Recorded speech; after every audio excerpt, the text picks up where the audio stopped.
Hey, Jamie. Hello. Thanks for chatting with me this You're morning. welcome. You're How are you? welcome. I'm doing well, and yourself? Good. Thank you. I'm Good to hear. excited. You have a sound event with Sonic Field, you and Alan tonight. So I'm excited. I'll be seeing you in person later.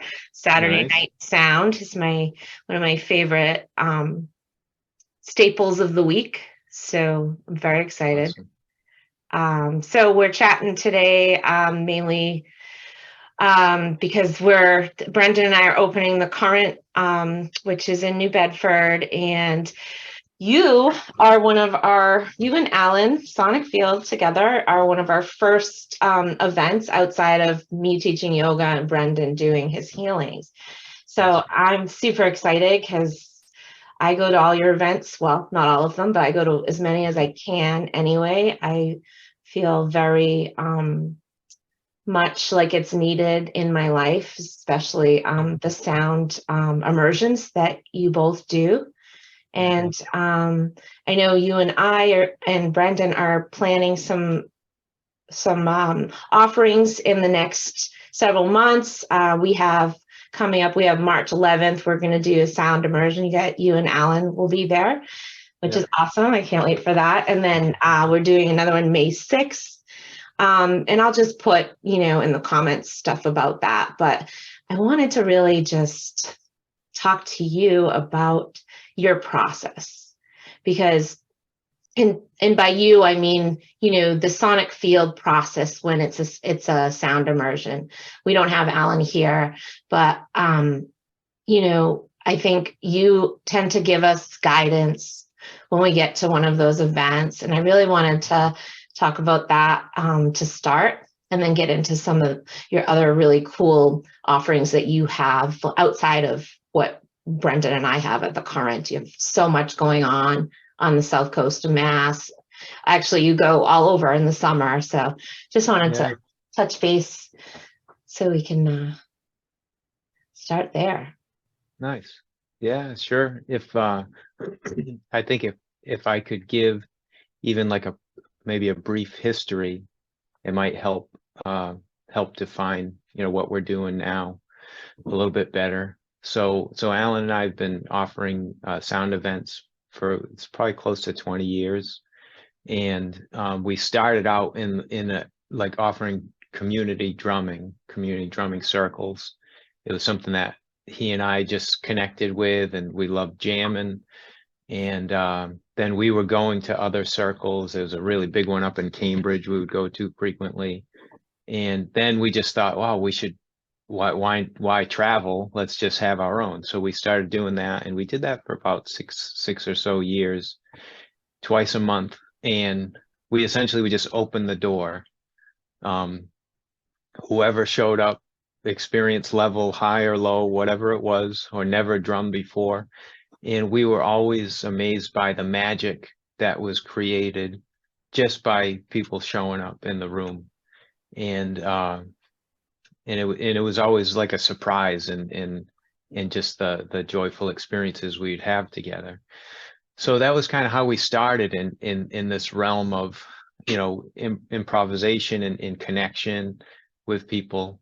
And probably maybe 15 or so years back, we Alan started first. He training with Zakiah Blackburn in sound healing up in Vermont. Then I quickly jumped on board, and then we started to learn, a little bit more um, in that world of sound, like uh, connecting on a deeper level, meditational sound, healing sound, how to utilize sound in a healing way. And and then we started to work that into the drumming circles. And at that time, we were a little bit younger and and had less responsibilities maybe. And we would essentially, there was many times when we would go all night. We'd start, the circle would open at 8 p.m. We would do the drum and circle for a number of hours, and we'd move into the sound healing, and I would see the sun come up. It was just it was the whole Wish I was evening. around for some of those. Yeah, it was awesome. It was. And then then we saw, okay, this is getting a little too late. And then we would cap it off at like 3 a.m. and then 1 a.m. and so we had to back that off. But I think it, in a lot of ways, it sort of molded this foundation of diving as deeply as possible as we could in the moment into sound, into really like letting go and surrendering into sound, and surrendering into this aspect of listening within ourselves, and bringing forth whatever sound feels necessary in the moment. Whether it be just some aspect of bringing connection, or it was like a surrendering into the idea of opening to some level of a higher spirit, and allowing that to come through sound. So we explored that quite a bit. And then, so the drum and circle, that kind of went away, and we started to move more into the sound healing offerings. We did that for a number of years, and then we took a little bit of a break. It was probably a couple of years where we didn't really offer public sound, and just Alan and I were getting together really frequently.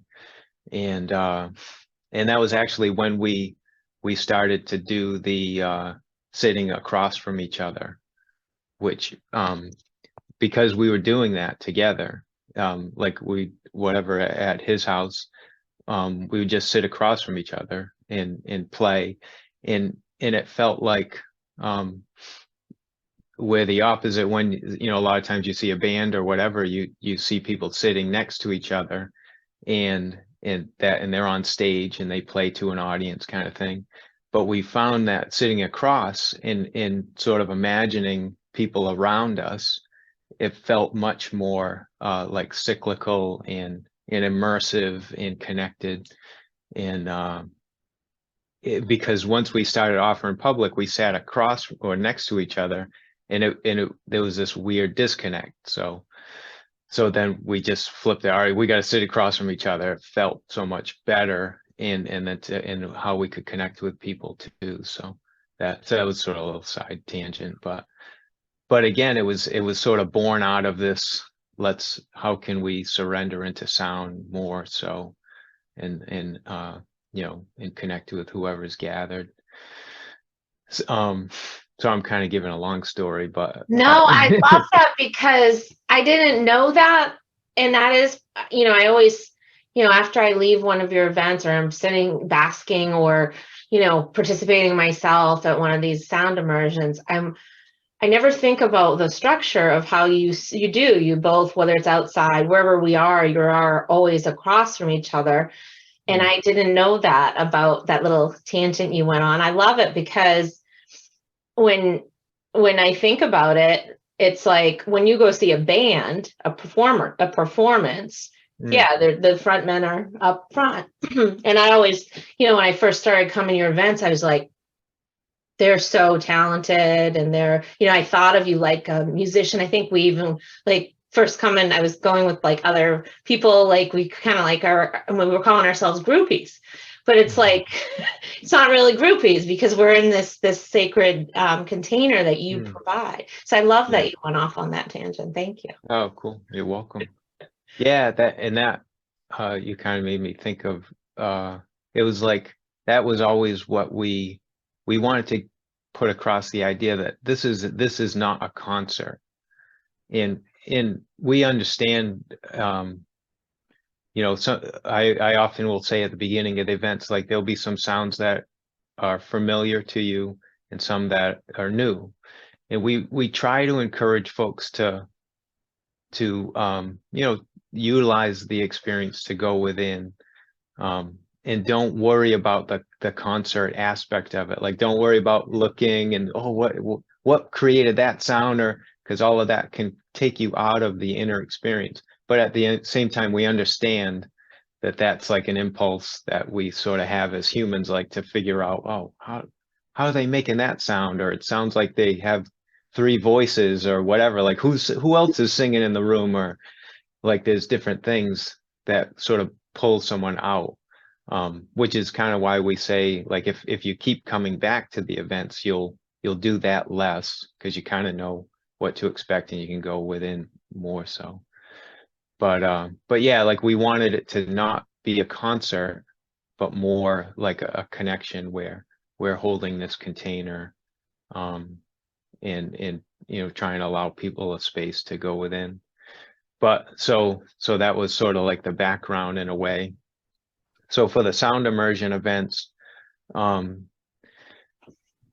we and I kind of gave that drum and circle, where we came from, because along the way, what Alan and I found it was missing. Like we love that participatory aspect of doing events, and so we were offering more just sound healing or sound immersions. We would do like a 3-hour only sound immersion, and then we'd like peel the people up off the floor.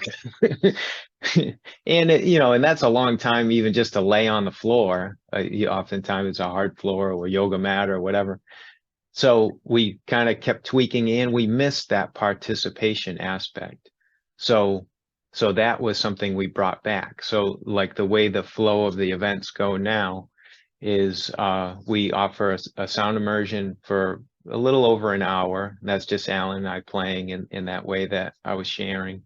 And and we invite folks, like, utilize this as a time, almost like a mini vacation, to fully let go of all the worries of the day, all the to-dos, whatever it is, just to let go completely and surrender into whatever sounds are in the room. We also invite folks to begin to plant some seeds of intention, how they might like to utilize the energies that are generated in the course of an evening. And that a slight tangent here, like that's something that continues to be so magical to me, is we enter an evening here, we exit the evening here, and it's always different. You can just feel it in the room. It's so incredibly magical to me. And so it's like sometimes when I say stuff like that, it seems a little woo-woo or whatever, the idea of planting seeds of intention, utilizing the energies that are generated in the room. But it's truly a thing that you can feel, and to me it's unmistakable. So there are these magical, healing, whatever words you want to put to it, energies that are created in one of those evenings when we all start to plant these seeds of positive intentions, whatever that might be, some aspect of healing in your life, your loved one, the planet, whatever it is. So we're starting to focus as a group, that gathers, we're starting to focus these intentions. Alan and I will go into sound. And again, we just invite folks to allow the sounds to come and go. It's all in passing. Some will be soothing, some might be stirring, but just to allow those to go. Relax into the intentions that they've planted in their hearts. And then, so we come to a brief period of silence. It's kind of like a time to sort of acclimate or assimilate into the sound immersion. And then after that, this is where we brought the participation back, because that was such a powerful aspect that we for a while we felt was missing. So now we bring folks into it, and Alan builds drums, I build rattles, and we share those and invite people to play with us. And usually Alan will guide us in a song, and then in a way that's a moment where those intentions that they were planting the seeds of in the beginning, that's a way that now they get to share their voice and their sound, and in a way it starts to sprout that into the world where they get to play and bring it out. We'll do that for a little bit, and then we usually conclude. I have a 3-foot wide gathering drum that Alan designed, and he taught me how to build. So I built this one. If we have a larger crowd, we'll usually bring a couple of them. And so we have these gathering drums, and we invite everyone up to the drum with us.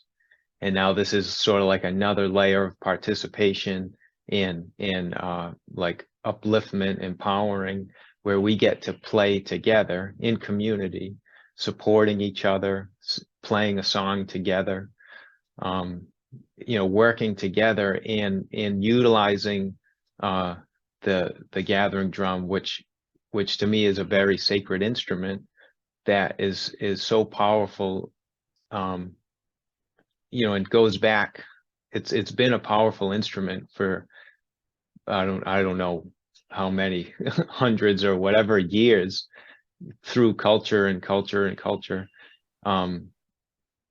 It's again, it's another way to amplify those healing intentions and to send them out wherever they need to go.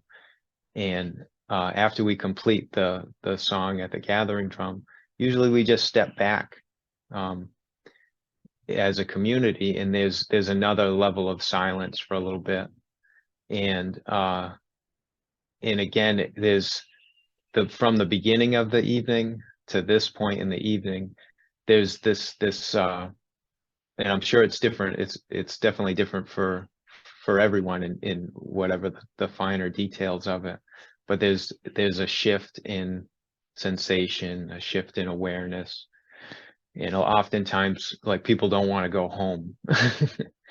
I know. I mean, I feel that I could just stand there and just bask in this energy, because it feels so beautiful and so wonderful. Which there's so much power and magic in that. If you just think, like, if we're in our hustle bustle day to day all the time, and we never experience that, we never just sit. I know you do, and I know a lot more people are doing this, but in the sort of the hustle bustle day of common life nowadays, we don't give ourselves that chance to bask in divinity, to bask in this incredibly powerful, loving energy that's there all the time. It's to me, that's how I feel. That's my belief, I guess. So going through an evening like this is a way, to me, to clear away all the BS and recognize the divinity that's within all of us, and we get to, you know, in some way experience that together. So beautiful the way you describe it, as you and you're one of the space holders of the evening, you and Alan. I mean, that's really what, as a participant, I feel you're holding us in that space. So it's really beautiful to hear especially the background and how you got there too. Yeah. My dog's eating cat food. Hold on one second. I can't let her do it. I would too if I was a dog. She loves it. Yeah. So throwing it up later. Beautiful. Okay. So you were just saying how, like, holding the space. Yeah, how you and Alan hold the space is like, that's what keeps me coming back. And I think just, you know, from a participant standpoint, and why I even wanted to, like, have this call with you is I'm like a big time sharer. I want everyone to feel what I feel when I feel like this sense of community that you just actually described so eloquently. And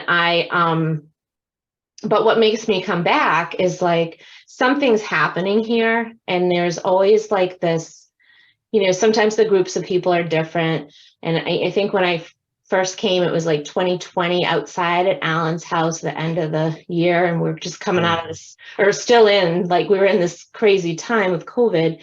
I'm outside and outside. And I just remember seeing and hearing people sharing their voices. And I was like, I could never do that. The first one, I was like, I could never, my voice is horrible. And, like, having this self-critique. And I think that's the part where it's like, now I've been coming, here and there pretty regularly, for the last few years. And now I have this way I express my voice now. And it was all because of the space and the way you and Alan hold the space, and you encourage us to. It's not like, you don't sound good. No one, it's just not, that's not even a factor, and that, I think, going back to where you say, take the concert part out of it. Like, when this is, yes, you're talented, and you're bringing the sound forth, and you have all these really cool instruments, but it is a gathering. To me, it feels like we're all doing it, even though you've got the cool, all the instruments that bring us there, but it's really, it feels just what you described, just what you described. So cool. And then I just wanted to say, like, I always want people to come, and I always enjoy when people come, and not everyone shares at the end, like, their verb. And I think that's my challenge, because I'm big into talking and writing, and I always want to put words to what had just happened, and there really isn't a need. And that's the beauty. So, like, when you come, it's like you don't actually even have to share if you don't want to. And it goes both ways. Like, I just happen to find that, but I think people do what they do, and it works, Yeah. Pretty amazing. Yeah. We love the sharing. We love your sharing. It's because it's so individual. And sometimes you're sharing, even though you, like you say, maybe you overshare, or that's the way you process. I think it's beautiful. And so, and sometimes I think just by your sharing, it helps someone else share if they want to. But like you said, folks don't have to. But we love to get to hear, what, how someone was processing it. It's funny because sometimes, like, we do that as a group, and sometimes there'll be a lot of silence, but then as we're packing up, we might get to chat with folks in smaller groups, and then when we do that, then the sharing explodes, and and they have a lot more to share. Maybe it's the larger group or whatever it is, but it's all in stages. It's good. I've been noticing there's a lot more folks coming, which makes me really happy to see. It's been like you and Alan as a team, you're going out almost every Saturday night. I feel like you take a few breaks during the course of different seasons, but I see there's more people who are finding your immersions, which I love. So we're excited and grateful for that. I wanted to talk to you too, just about, I know you had, so I had the opportunity in 2021 to take yours and Alan's, what is it? Intro to Sacred Sound. Is that what it's called? Your training? Intro to the Art of Sacred Sound. Yes. Or sound healing. Where it was a full day experience of sounding, and you and Alan, again, holding space for us, but teaching us. So I was wondering, I know you have that coming up, and then you're adding a day 2, which I'm going to go to the day 2. I'm excited about, but you want to talk about that? I know that's over at the Soul Purpose, and at the end of, in about a month, right? It's the end of March. The 25th and the 26th, Saturday and Sunday of March. And this, so the class, it's like we pull back the curtain. It's a behind the scenes look. Wizard of Oz. It's essentially, it's kind of like a look at why we do what we do, and what we've developed and what we've learned so much from other sound teachers, and it's kind of like a sharing our mind and our heart set when we go into an immersion. And I like to share this too. You kind of touched on the idea of folks sharing their voice and singing. at some of the events. And I like to put the idea out that Alan and I did not sound the way that we sound now 20 years ago when we started. It was vastly different. I mean, tremendously different.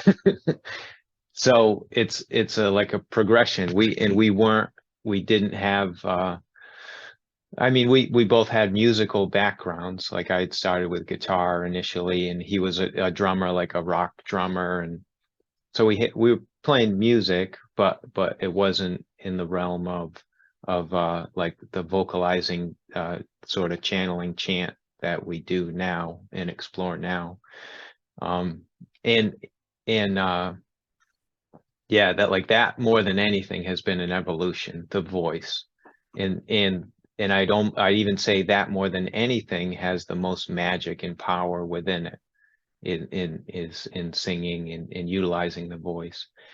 And also to touch on another thing you shared too, like the idea of being musical or sounding good, anything like that. Like oftentimes in the world of sound healing or transmission or sharing of sacred sound, it doesn't sound good. Like it's not necessarily this operatic run of notes or scales or chords or whatever. It could be like a shrill or harsh or gravelly or rumbly or growl or whatever it is.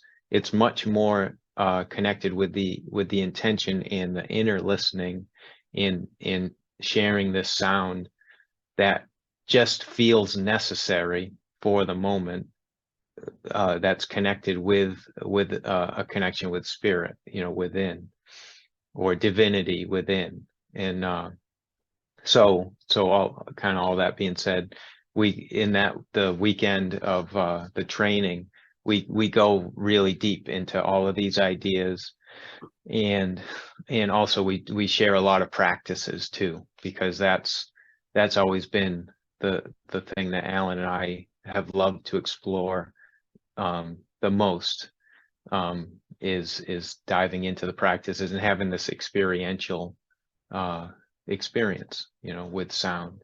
So we do a lot of that with folks too. Wow.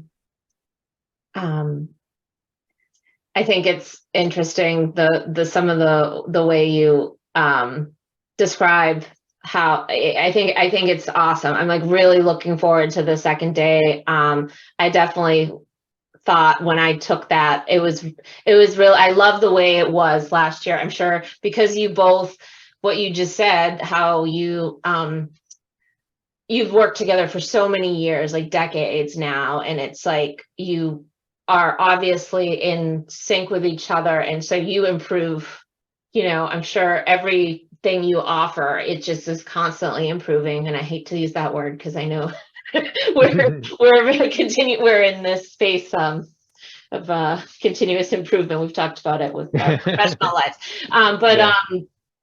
but I think it's that's like so I know last year you had the one day over there, and I had like this great experience with others too, and the way you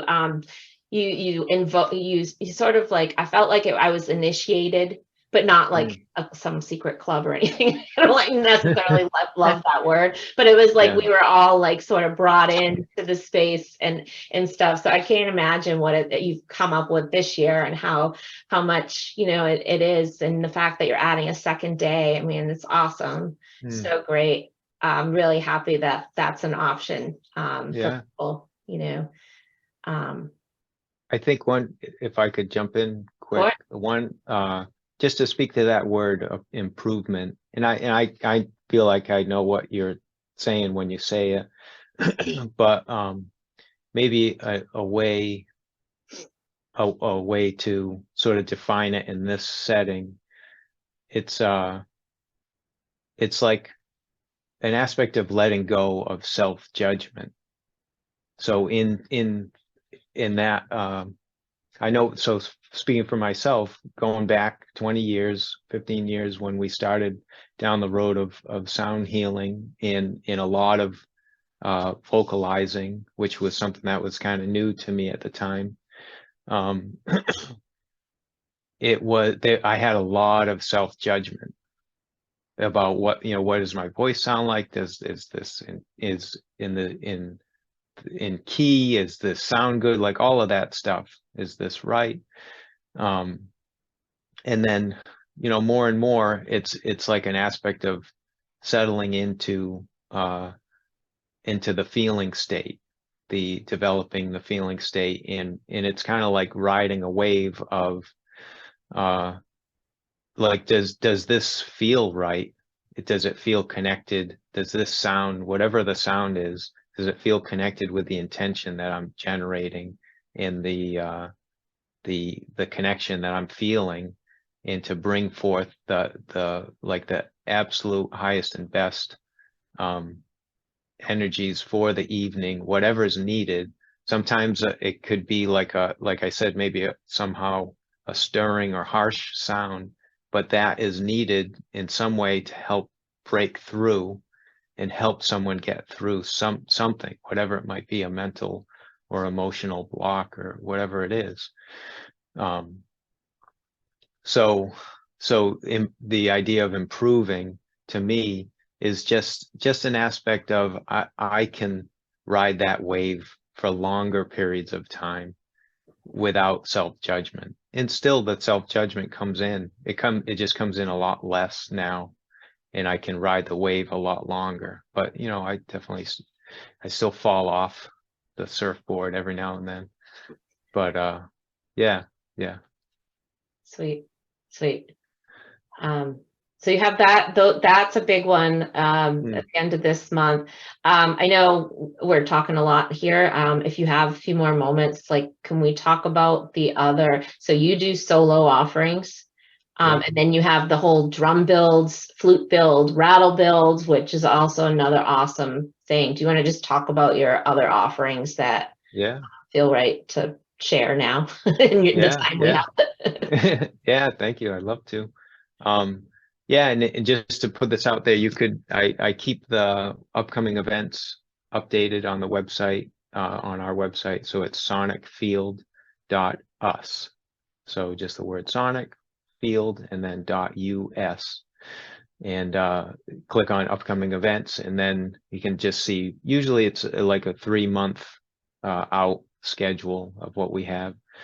So the build events, we love those events. It's so much fun to share. Like, both Alan and I have been building instruments for a number of years. Like we both, so Alan, and it was funny how it worked out, because he more connected with building the drums, and then I just connected with building rattles. So it was like, oh, this is a nice little balance in a way.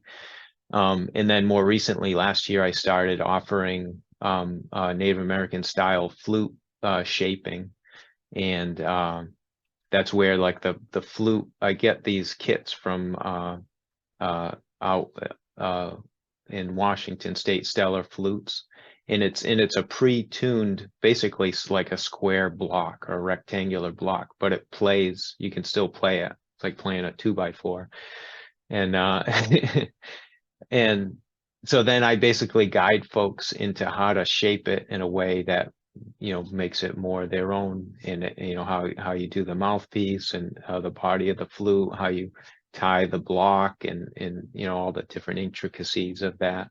And I give a little bit of instruction into playing as well. And usually when we can schedule it right, we'll offer both at the same time. So Alan will be teaching folks how to build a drum, and he shows this sort of a range of sizes and different heights, but he teaches folks how to build a frame drum, kind of like a Native American style frame drum.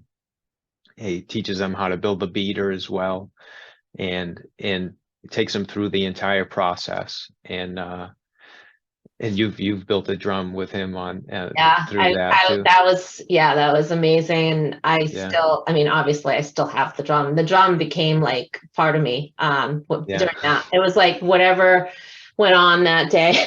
But no, it like, see, and also feeling the process, because I built a rattle with you as well. Where it's like, I could go buy it online, sure, but this is like I'm connecting in a really beautiful way. The way you know, the materials are, we bless them at the beginning, you bless, you know, we have a ceremony at the beginning, and then we get to work, and the amount of effort, it's, you know, I'm not necessarily doing that on a regular basis. So it's but it's an appreciation and a connection, but with the rattle and the drum, it's like, oh yeah, this is mine, this is part of me, you know. Yeah, that's awesome. Yeah, and that's what we hope it would be. So I love that you had that experience. And yeah, it's like folks come away with a really quality instrument that has their you know, their feeling, their hands, their heart in the build of it. So we have some of those coming up, actually April 1st and April 22nd. We have 2 builds coming up. And then you mentioned before some of the solo stuff I do as well. I know where you and I were chatting about me doing some of that at the Current, and I'm sure we'll schedule that soon. Yep, definitely. Right now, primarily I do that at the Soul Purpose in Swansea, and it's usually like one Sunday a month. One of the classes I do is I call it Clearing Clutter with Sound, and you know, just going into it, I feel like a lot of the solo offerings, it's kind of like utilizing sound almost in like everyday life is what I'm hoping it's for, you know, and just trying to help folks see like how I could use sound to help me clear my cluttered basement or my garage or whatever it is. So and it's not necessarily just physical clutter, it's emotional, mental, it's all of that stuff. So clearing clutter with sound. I also do some you know, just it's almost like a smaller scale sound immersion as well, a little bit shorter time frame. They're like usually an hour and a half instead of the 2.5 hours that I do with Alan. This coming Sunday, I don't know when this is going to go up, but I'm going to do a sounding with Sacred Spirit. So you know, so another, just trying to give some ways to help folks get to utilize sound in a healing way in their lives, in a, you know, in a functional way, or it's just something that's been so I mean, I guess it's obvious because all the stuff we're talking about is sound. It's like that. It's been such a powerful tool in my life that I just want to share it. So, you know, and help folks get to experience it in their own way. I'm so glad that you do. And I'm still like, every time I get to experience anything with just you and your solo events or with Sonic Field, I'm just always have that gratitude that like, oh, this is so much better than so many other things I could be doing at any given time, you know, because of we're feeling, you know, it's it's different. So yeah. Well, thank you so much for your time this morning. I'm really excited to have you both in the Current, this new space that we have, and then also to whatever we're doing next. I think it's going to be great, and I look forward to coming to your event tonight and future events. And do you have any other last remarks before we close? I mean, just to share some gratitude to you. I just appreciate all you're coming to our events, and you're bringing your heart and your life and experience, and it's wonderful to get to share that with you. And it's been beautiful to see your progress or your progression, you know, and I'm super excited for you, you know, in Brendan, in opening the Current too. I'm excited to see where this new adventure is going to lead you. Thank you so much, Jaime. I appreciate that so much. Yeah.